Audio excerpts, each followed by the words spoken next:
김태년 원내대표의 발언이 있겠습니다. 4차 재난지원금 지급을 위한 올해 첫 추경안이 확정돼서 내일 국회에 제출됩니다. 이번 추경은 사각지대를 최소화하고 지원 대상을 크게 넓혀서 19조 5천억 원 규모로 편성을 했습니다. 사각지대 최소화는 코로나로 피해를 입은 단 한 분의 국민도, 단 한 사람의 국민도 놓치지 않겠다는 저희 민주당과 정부의 재난지원 의지입니다. 특고, 프리랜서 등 고용보험 미가입자 80만 명, 법인 택시기사 8만 명, 방문 돌봄 서비스 종사자 6만 명, 지자체 관리 노점상 4만 명, 생계위기 가구 대학생 1만 명 등 690만 명의 국민께서 지원 혜택을 받게 될 것입니다. 국회 추경 심사 과정에서 정부가 미처 파악하지 못한 사각지대가 발굴된다면 추가로 예산에 반영할 것입니다. 관련 상임위에서 놓친 사각지대는 없는지 세심하게 살피고 신속한 심사를 기대합니다. 일각에서는 지원 대상에 노점상이 포함된 것을 두고 논란으로 삼고 있습니다. 정부는 지자체 등 관리 노점상은 사업자 등록을 전제로 소득 안정자금을 지급하고 관리되지 않는 생계곤란 노점상은 한시 생계지원금을 통해 지원하기로 했습니다. 코로나 재난지원금은 피해가 기준이지 납세에 대한 급부가 아닙니다. 납세 대상이지만 정책적 공제 등으로 실제로 납부세금이 거의 없는 계층도 많습니다. 경제적 고통으로 생계가 어려운 분들에게 세금을 내지 않으니 지원할 수 없다고 하는 것은 온당하지 않습니다.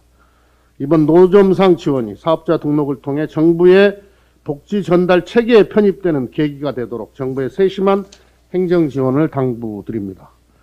국회 심사 과정에서 정부 여당안을 보완하고 대안을 제시하는 야당의 건설적 역할을 기대합니다. 야당은 불과 한 달 전에 국회에서 정부의 영업제한 조치로 생존의 위협을 받고 있는 자영업자나 소상공인, 또 사각지대로 남아있는 플랫폼 노동 종사자, 특수고용직 종사자들에 대해서도 현실에 맞는 지원을 제안한 바 있습니다. 학철부호의 고사성어처럼 다급하고 공공한 처지에 놓인 피해계층의 고통을 선거를 핑계로 외면하는 것은 정치의 도리가 아닙니다. 올해는 재보궐선거가 있고 내년에는 대선과 지자체 선거가 있습니다. 야당의 논리대로라면 내년까지 정부는 국민을 위해 아무것도 하지 말고 손을 놓고 있어야 합니다. 야당이 선거를 앞두고 정부 여당에 어떤 민생 지원도 하지 말라는 정치 공세야말로 선거용 국정 발목 잡기이고 고질적인 국정 방해 행위입니다. 국민이 있어야 선거가 있습니다. 야당은 선거가 먼저인지 몰라도 더불어민주당과 문재인 정부는 국민의 민생이 우선입니다. 야당이 국민이 고통을 받든 말든 오직 기승전 선거에만 목을 매더라도 더불어민주당은 국민 우선의 민생 정책을 일관되게 밀고 가겠습니다.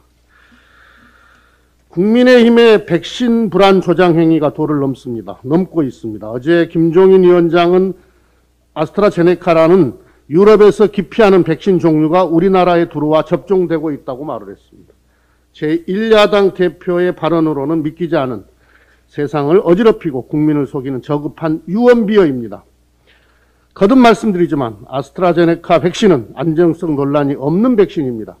세계보건기구와 유럽연합에서 사용을 승인하고 또 권고하고 있습니다. 그동안 임상 자료가 부족해서 고령층에 대한 유효성에 의문이 제기되었지만 임상 결과를 통해 이 문제도 점차 해소되고 있습니다.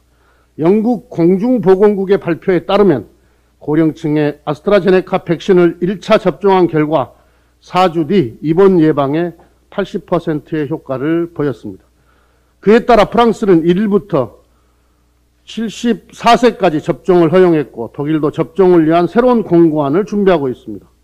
두 나라 모두 고령층에 대한 백신의 효과가 증명되자 접종을 시행하거나 할 계획입니다. 그런데도 김종인 비대위원장은 아무 근거도 없이 아스트라제네카가 유럽에서 기피하는 백신이라고 주장하고 있습니다. 정부의 방역을 깎아내리기 위한 정치 공세에도 정도가 있습니다. 근거 없는 주장으로 불안과 공포를 조장하는 것은 백신에 대한 국민의 수용성을 떨어뜨리는 매우 위험천만한 행동입니다. 김종인 위원장과 국민의힘은 백신 불안과 공포를 조장하려는 발언을 당장 멈추고 근거를 밝히기 바랍니다. 더불어민주당과 정부는 백신의 투명성과 안전성에 입각해 접종이 원활하게 이루어지도록 힘쓰고 있습니다. 야당도 국민의 생명과 안전을 최우선한다면 무책임한 언행을 자제해서 코로나 위기 극복 노력에 찬물을 끼얹지 말기 바랍니다.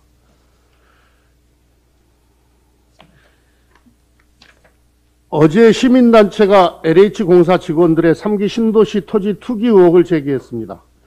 만약 사실이라면 매우 충격적이고 참담한 사건입니다.